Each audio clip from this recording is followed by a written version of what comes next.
Hello, everybody. Welcome to a Friday edition of the Buckeye Weekly Podcast. I am Tony Gerdeman here, as always, with Tom Orr.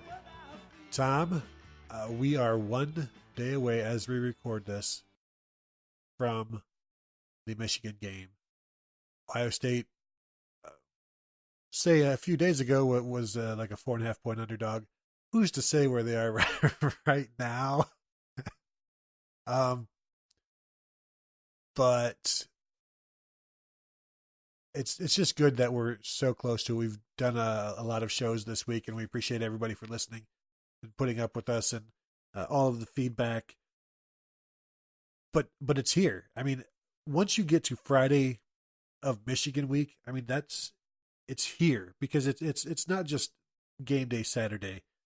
It's Friday, the anticipation. It's Saturday morning, the tailgating, or the more anticipation, and then it's the game, and then it's either the celebration, or I don't know what Michigan fans do after the game. So, who's to say? But it's like people should be enjoying their Michigan weekend right now. Right. This is like the high holy days of the Ohio State football calendar. The 3 hours on Saturday is a small part of this week. This week is one of the most unique weeks in all of college football, no matter where you go to school or which team you're a fan of. This is a week that's unlike any other. I mean, I'm just thinking back to when I was in school at Ohio State. It was always, this was when Ohio State would sometimes play this the week after Thanksgiving, the week before Thanksgiving. And you were at school all week. This was not like now where people are gone and people aren't on campus, the few days before the game is played. You would be on Wednesday that week. Everyone would be having trouble focusing in class and doing anything other than thinking about the game. And it was how big it was, and was this year they were going to beat Michigan, and were they going to win the national championship this year, and all of that. And people, I remember having trouble sleeping on Friday night before the game when I was in college, because it was so exciting that this was the game, the one day, the Mirror Lake jump, all of the stuff that comes with Michigan week. It is such a unique thing. And I mean, the city just goes insane. I mean, completely insane in the most wonderfully adorable way that you can possibly see a group of 500,000 people just collectively lose their minds. So it's something you should definitely enjoy, and something that goes well beyond the 3 hours on Saturday. So you spent your time with your family yesterday. You did the whole family thing. It's time to lock them out, block them out. Don't talk to them. It's time to focus on the game. Let's go. Yeah, enough with the family, all right? Enough. Will this surprise you to know that, Tom? I don't remember what year it was when I was at OSU, but I did skip classes the entire Michigan week one time. I did that also for Illinois week and Indiana week and Minnesota week. So, I mean, that was a thing. I did that for Michigan week, I think. Probably, maybe not all week, but I definitely remember some Thursdays and Fridays of Michigan week that were, I may not have remembered to make it to all of my classes every once in a while, but only during Michigan week. And it was always an honest mistake. Yeah, the first day of classes, you look at the syllabus and you're like, "Excuse me, yeah, I'm not going to be able to make it down here this week. So if we could do something about that, I'm just letting you know now. I'm kind of a drinker. I've got to get a haircut on the Thursday and also the Friday before the Michigan game. So it's the big game. Got to look good. So I'm not going to be here for those 2 days. It's a 2-day haircut. Yes. The purpose of this show, and each show, it surprisingly has a purpose. The purpose today is to give, I don't know if hope is the right word for Buckeye fans, because I'm sure plenty of them have hope.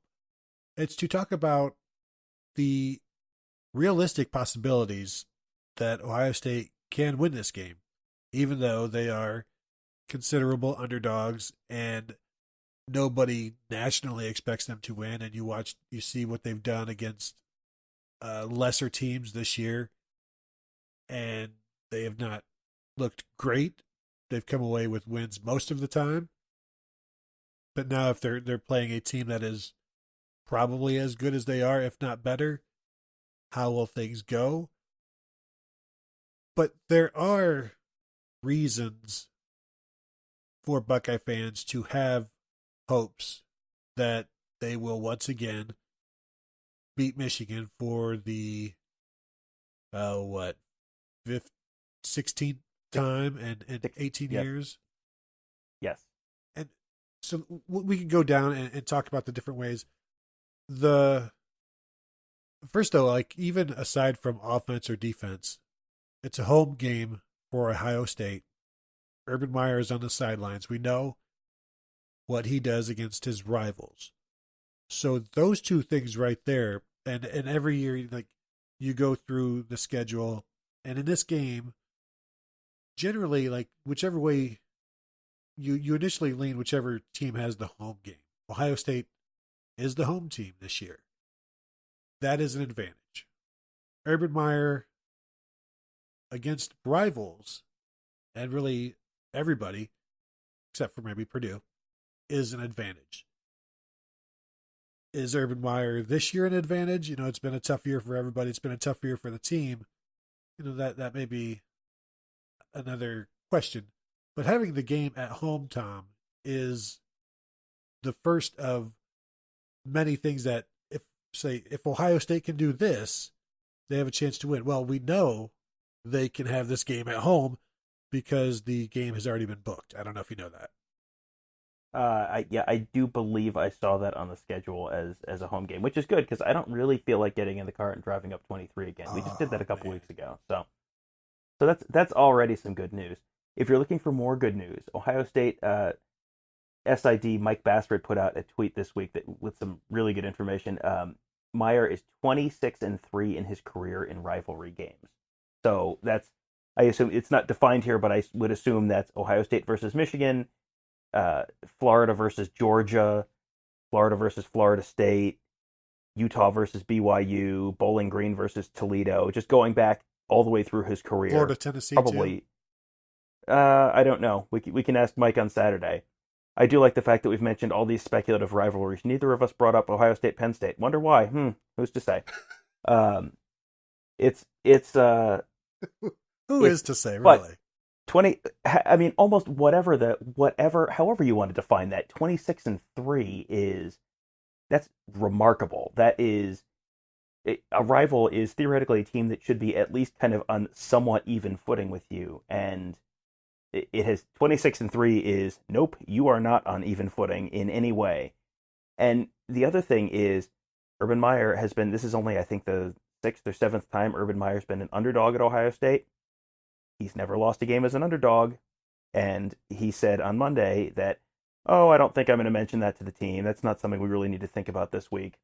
But sometimes people lie. So I have a feeling that's probably going to come up, and it probably already has come up. And if it didn't come up from the coaches, it certainly came up from the media in player interviews on Tuesday. So the players are aware of that. Urban Meyer is aware of that. And that is typically, when you have seen Urban Meyer teams not play well, it's generally when they think they're doing really well and are kind of on cruise control and then lose a game they shouldn't lose. Yeah. They Iowa 2017, they just had that huge comeback against Penn State. Everyone spent all week talking about how they looked amazing, and then they just come out and just completely roll one down their leg in Iowa City. And no one is talking about how they look great this week. So this is the time when Ohio State, go back to 2015. They had that terrible, terrible game against Michigan State and just looked absolutely awful. I think we're under 100 yards of total offense. Lost to a team they really had no business losing to. And everyone spent all week talking about how they looked terrible and how, Michigan fans were smelling blood in the water. And they go up to Ann Arbor and just, I think on Wednesday I said sock full of doorknobs, so I'll stick with that. But it was just 60 minutes of absolutely relentless beating and ended up 42-13. So, if you wanted to feel encouraged, home game, Urban Meyer against a rival, Urban Meyer as an underdog, all of those things are things you could feel extremely encouraged by. Yeah, I believe Urban Meyer is 0-8 or 8-0 rather when he has not been favored at Ohio State, and 6-0 as an underdog, and I think he's 2-0 in pick'ems. I believe that 2015 game against Michigan may have been a pick'em, and one of the wins against Penn State was also a pick'em. Jim Harbaugh improved his record to 2-5 against rivals Michigan State and Ohio State this year. Although, if you want to throw Notre Dame in there, it fell to maybe 2-6. So there is that advantage. Should we call it an advantage or just a glimmer of hope? Another glimmer of hope is Ohio State has their best passing quarterback in school history. When you've got a guy like that, that gives you a chance in every single game. And now that Dwayne Haskins is running the ball more, that doesn't necessarily make him more dangerous. It makes the offense in the running game more dangerous. And Michigan's run defense the last couple of weeks, giving up over 190 yards the last 2 weeks. There's hope there as well. And if Ohio State is able to run the ball, and there's been a soft middle for the Wolverines, and Dwayne Haskins is able to play action off of that, or if they're able to get some receivers deep, now you've got both sides of that Ohio State offense working. And as long as they're on the field, the Ohio State defense is on the sideline, and that's a winning combination, just that alone. Yeah, for sure. That is where Ohio State wants to see its defense, on the sideline, resting, relaxing, not because they just gave up, not for the reason that they were on the sideline in the first quarter against Maryland because they gave up 80-yard touchdowns real quickly.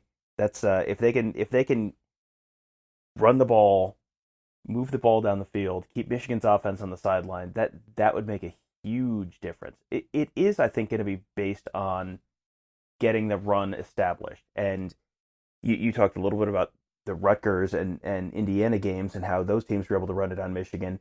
Ohio State, all of a sudden, a month ago, it looked like this was a completely lost cause, that Ohio State was going to be able to run against Michigan. Now, all of a sudden, since the Nebraska game and on, since that bye week when they made that kind of philosophical shift in the run game that we've talked about a million times with the RPOs, since they made that change, the run game has looked different, and they've run it against Nebraska, which was not a great defense.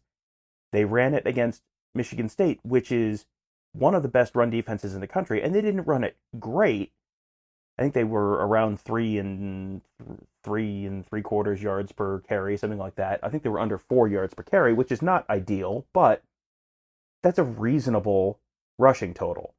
That is, they got Mike Weber over 100 yards that game. That offense didn't look great that day, but they were able to be two-dimensional. That's a big deal. If you can run and throw, that makes you much, much more dangerous and keeps a lot more things on the table for you. What Ohio State can't do on Saturday is what they did against Purdue, where they get real one-dimensional and Dwayne Haskins throws it 75 times. That's a problem. If Dwayne Haskins throws it 75 times against Michigan, that's probably a pretty bad sign for several reasons. But all of a sudden, it looks like they should be able to run the ball at least some. And if they can run it some, they've got a chance. If they can run it a lot, they probably win. And you've got some seniors on the offensive line, and a lot of the philosophical shift was also just, hey guys, block harder, put your heads down and go get them. And you've got seniors playing their last games at Ohio State, and Isaiah Prince, Malcolm Pridgeon, and Demetrius Knox, and so they're going to want to go out in style, and that should, in theory, also aid that running game. The Michigan defensive line, we don't know exactly how strong they will be. I think Shea Patterson came out on Tuesday and said he expects Chase Winovich to play. we'll see if this is all a smokescreen. I don't know if Rashawn Gary is 100% healthy yet. I mean, he missed a few games, and that was a few games ago, and so he should be as close to healthy as anybody's going to be at this point. But they're still giving up yards, and is it because of their annual wear down because they don't have the depth necessary to withstand the entire Big Ten season? And they're deeper this year than they have been, but they've also suffered injuries. So there's hope for the Ohio State offense. And the running game, like you said, a month ago, there was, forget it. We even talked back then, like, not only is this not a playoff team, but Michigan is going to hold you like under 60 yards rushing. And if that's the case, then you have no chance to win the game. Don't even get your hopes up. But now on this show is just about getting your hopes up. And maybe, not trying to set you up for, to upset you, but there are reasons to think that Ohio State can win this game, and the offense right now is one of them. The flip side of that, though, it always comes back to the defense, Tom, and I think more than anything else, that's why people don't expect. I know that's why people don't expect Ohio State to win this game, or those people who don't expect them. It's because of the defense, and there's no disputing that. However, this defense can be good at times, is very good at times. Can Michigan's offense make them bad in the same way that other offenses have? We've talked on the last show about Michigan's offense maybe sets up better for the Ohio State defense. But do you think Jim Harbaugh is going to try to do some things that other teams have had success with, or does he think they have enough of what they do? And they are they're more multiple than they have been. Now with Shea Patterson doing it, he'll run the zone read. They'll go spread, they'll go shotgun, they'll go pistol, and then again they'll go 3 tights and 1 running back.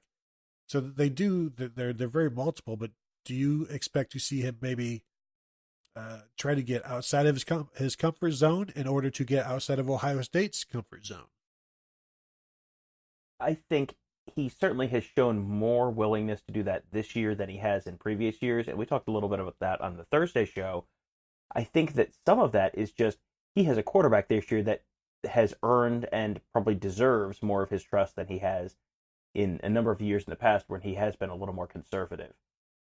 So I do expect him to be a little more aggressive on offense, a little more flexible on offense, and to try and take advantage of things. And they have had a couple weeks in a row where they have played teams that they did not really need to stress out about too much. You went Rutgers and then you went Indiana, and nothing about those games gave you the impression that they spent a whole lot of time thinking about either of them. So that means they've probably spent a whole lot of the last couple of weeks thinking about things and working on things for Ohio State. So that does set you up to do some different things and, potentially implement some things that you've seen work from other teams against Ohio State, implement them into your offense as well, and take advantage of some of the things that you have seen Ohio State struggle to stop this year. And from their perspective, the good news is you get a whole lot of choices there. There's a whole lot of stuff Ohio State has struggled to stop this year. So it's not just one or two things. So I do expect to see him try, I'm sure they have stuff in their playbook. I do wonder though, if you get later in the game, if it's close, if he's going to kind of tighten up and the collar starts getting a little tighter, you start getting a little, the pulse goes up a little bit, and you kind of slide back into the coaching not to lose, and that's exactly when you lose the game. If you are, you're kind of buttoning things up, you're being too conservative, and you're coaching not to lose the game, that is when you lose the game. The Michigan offensive line is a pretty good unit together. The individual parts, however, I think can be exploited by Ohio State's pass rush and their interior guys against the run. Robert Landers is a short dude, but he's quick and he's tough to get leverage against. Chase Young, Jonathan Cooper, could have some success against the Michigan tackles. They'll need to be careful, though, in terms of flushing Shea Patterson out. They'll need to keep leverage, which is something this defense does not do very well. The individual parts up front are a reason for optimism, but they have to get the play from the back seven that cleans everything else up. And Urban Meyer said Baron Browning would be back this week. That's fine. He's going to play in the nickel here and there. This would seem to be a game that Tough Borland is more suited for, so we might get the best version of Tough Borland in this game, don't you think? Yeah, he seems like he shines the most when it's kind of the north-south traditional rushing, rush-based offense.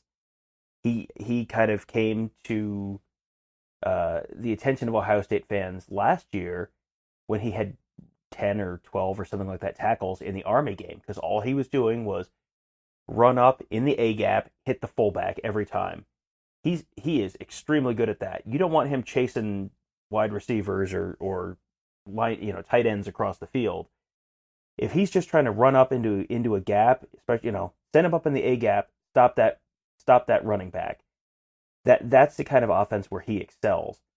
So if Michigan does kind of go the straight ahead rushing attack kind of offense, that's where you could see him have a pretty good game. I mean, that he seemed, I think if I remember correctly, he had a pretty good game against Michigan State, and that's somewhat similar offensively in terms of how they run it. So yeah, I think that he's someone you could see a decent day from. You talked a little bit about that Michigan offensive line. Boy, that Michigan offensive line looks a heck of a lot better than they did at the beginning of the year, don't they? They must have a pretty good offensive line coach, huh? Yeah, and he's a guy. For those of you who are not familiar, he used to be Minnesota's offensive line coach, Ed Warner, and he's known for making his unit better as the season goes on, and that's exactly what he's done for Michigan. And you just wonder how much longer he'll be at Michigan before he finds a head coaching job that can utilize his talents, not just as an offensive line coach, but also as a coordinator and a play caller. Because from what I understand, he was pretty good at that when he was at Kansas way back in the day. I think if I'm Jim Harbaugh and I see the line, how it's developed this year, I think you do what you have to do to keep him there. You want to call plays? That's fine. We will get rid of everyone else who's calling plays. I won't even listen on the headset. That's how much I trust you to call plays. Go do that. I think he'd be a fool not to do that. He would be a fool not to do that. I think you have to reward a man who has turned this Michigan offense into what it is. Pay that man his money, basically. The Michigan secondary, the corners we've talked about before, are really, really good. And they've got 3 of them. And they rotate, and they all have their various attributes, and they can make plays, and they're fast, and they're aggressive. The safeties, however, and we talked about this in the last show, are susceptible to some things in the past game, and that's a concern of Michigan fans. If you haven't listened to the Thursday show because you were busy with family rather than getting ready for Michigan week, the Thursday show is about the Michigan fans' concerns, and one of those was the safeties. And I think that's, if Michigan fans are concerned about it, Ohio State fans should see that as these quote unquote glimmers of hope that we're talking about. And Tyree Kennel and Josh Metellus are good players, but they are susceptible to giving up big pass plays, and they haven't done it much, but that's because they're playing against quarterbacks who are pretty terrible. So Dwayne Haskins is going to be the best quarterback they faced. Ohio State's receivers are going to be the best receivers they've faced. So this will be the best passing game that they have seen all season long by far. And it's going to be up to the Ohio State offensive line to prove that. But even if they can't, I mean, the facts are this is the best passing game that Michigan has faced. and I didn't mean to get away from the Ohio State defense. It's just, We're trying to be positive on this show, so. The other thing with I guess I could go back to the Ohio State defense, and I apologize for that. This is the best the secondary has been this season. They are settled there. They have their 3 corners. They have their 2 safeties. They have their nickel in Sean Wade. They have been there this will be their 3rd game in a row as the secondary. 2nd game in a row with everybody healthy and everybody starting fully. Michigan has some very talented receivers. So I don't know that Ohio State has any advantage here. What the glimmer of hope here is, Tom, is that they've been together now. They are, I don't know if they're comfortable, because you don't ever want to get, the Buckeyes say you don't ever want to get comfortable, because that's when you get passed by.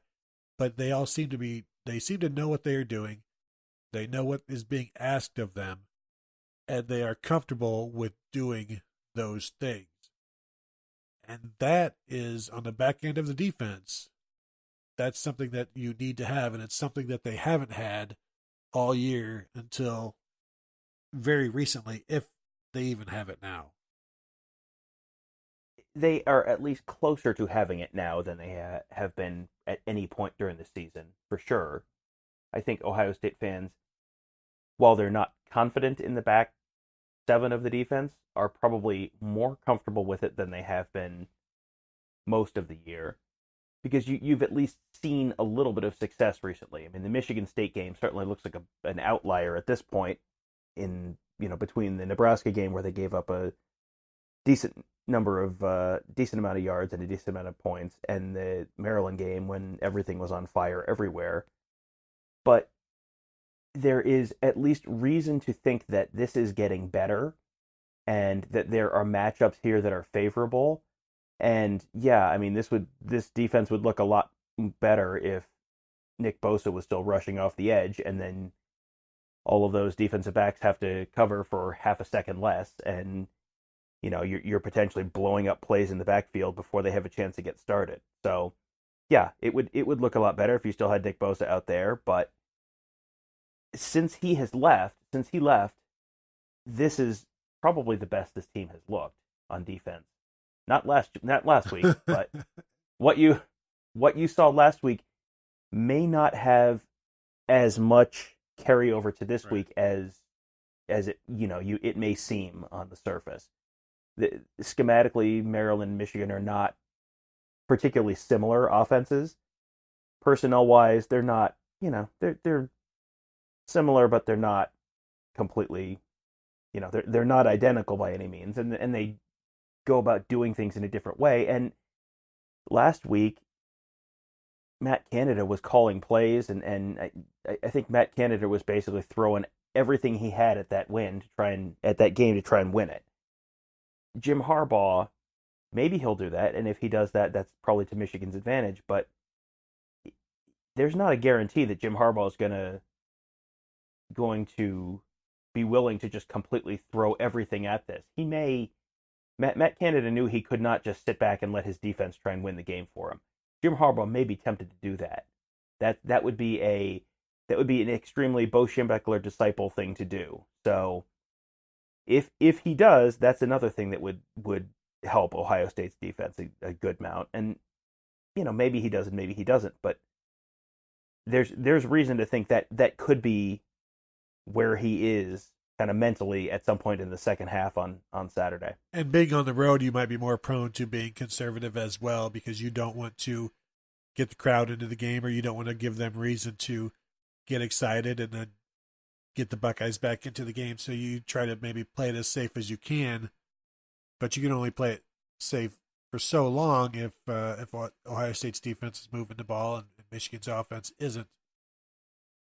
I don't, the Ohio State linebackers, Malik Harrison graded a champion against Maryland, I believe, maybe the week before, but I don't know how much there is to get excited about there, other than the fact that they aren't going to be as spread out but they are still going to have to defend the pass, and it's not something that they have necessarily excelled at. So you just hope that, as we talked about in the last show, Jim Harbaugh decides to just be himself and go back to his Stanford offense when he didn't have Andrew Luck, or go back to a Michigan offense with Jake Rudock instead of the guy that they've got. This show is about the ways that Ohio State can succeed, and there are ways. It's to say that there aren't is silly, because there definitely are, but they're going to have to play their best game offensively and defensively. And really, Tom, the question is, can they do that? Can they do both? Or I guess they don't need to play their best game offensively if they play their best game defensively. Would you agree with that? Yeah, they don't have to play their best game offensively and defensively. They have to play, if they play their best game defensively, they just have to be okay on offense and be able to run the ball some, and they'll probably win. They can play their absolute best game offensively, and if that means they can run the ball, and they can throw the ball, and they can, be at 5 yards a play, 5.5 yards per play all day, then you still have a pretty good chance to win, even if the defense is just okay. Either one is maybe enough to win. If they somehow do put it all together, I mean, Thursday we did that Michigan show where it was all Michigan fans telling us what they're worried about, and it was all Ohio State puts it all together. And I think that everyone remembers that 2014 Big Ten championship game where, for the first time, it was like the Death Star had been activated, and poor Alderaan got blown up. That was Wisconsin that night, and I think with an Urban Meyer team with as much talent as they have on it, there's always that fear for opponents that what if this is the week they do that to us? And I don't see that happening. Obviously this Michigan team is far better than that Wisconsin team was, but this is something that if Ohio State plays pretty well on defense and pretty well on offense, they have a chance. If they play better than that on one or both sides of the ball, they have a very good chance. But you're asking, for the defense to play pretty well, that's a pretty significant step to take from where they were a week ago. And keep in mind, the pressure is on Michigan. They're the ones with national title hopes. As you can see with the college football playoff polls, they have no intention of letting Ohio State in. They don't want the Buckeyes in. Michigan is right there to be inserted if they can win out. And that's a lot to think about. And people are, they're talking about that. They're thinking about it. It's a lot of pressure to deal with, let alone with the pressure of this game, not knowing how to win it, not having won it. Obviously, they know how to win football games, but this is a little bit different. Ohio State has the advantage of having won it. However, there is also the disadvantage of facing a team that maybe wants it more than you do, because you've already got, 3 pairs of gold pants. Some of them have 4 pairs of gold pants. And it is, as Urban Meyer will say, it comes down to the team that is the best prepared. And not to end the show on a downer, but being the most prepared, the best prepared team has not necessarily been Ohio State's strength this year. And it's going to have to happen on Saturday for the Buckeyes to win the game. And Tom, you got anything else before we close up? No, I just think, again, we talked about this at the beginning of the show, and it's worth mentioning at the end. This only happens once a year, and as soon as this week's over, the Ohio State either has 1 or 2 games left in this football season, barring some absolute insanity where they would get into the college football playoff. So after this game, you have 1 or 2 games, and then you have the spring game, and then you have a whole spring and summer and just no football at all. So you have probably realistically at most 3 football games in the next 10 months. So why don't you go ahead and enjoy today, enjoy tomorrow, and however you're feeling at 4:00 on Saturday afternoon, you can process those emotions then. Enjoy this. This is the day that you wait for all year if you're an Ohio State football fan. So don't spend it worrying it away and wondering what's going to happen. Enjoy it, have fun, and make the most of it. Because 3 weeks from now, or a month from now, or 2 months from now, you're going to wish it was still the Friday before the Michigan game. Yeah, treat every day like the Friday before the Michigan game. Or maybe don't. I don't know if I don't know if live every week like it's Michigan week is good life advice from a health and employment perspective. Hey, but, we're not here okay. for a long time. We're here for a good time. All right, so that will do it. Thank you all for listening this week, every day, and thank you for listening every week to the Buckeye Weekly Podcast. We appreciate your ratings, your reviews on iTunes. Please subscribe. That way you don't miss any of these shows. Who knows? Maybe we'll do another whole week of shows for the spring game. It's a pretty big deal. Make sure to check out the rest of the shows on the Ozone Radio Network. Check out the content, all kinds of Michigan stuff, Michigan stories, Michigan week. You're going to have to go back a few days because you probably missed some stuff. But you know what? It's here. As we said, Michigan Friday is the official start of Michigan Saturday. So enjoy it and, man, just have some fun. We'll talk to you, Saturday after the game. See you then.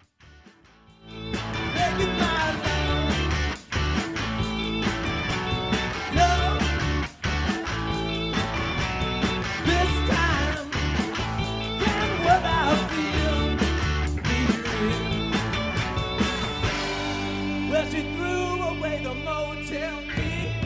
I wish it never meant nothing to me. Say it well, now say it well. Oh yeah. Say it well, now say it well. If you tell me that tomorrow's alright, we could steal a car and leave.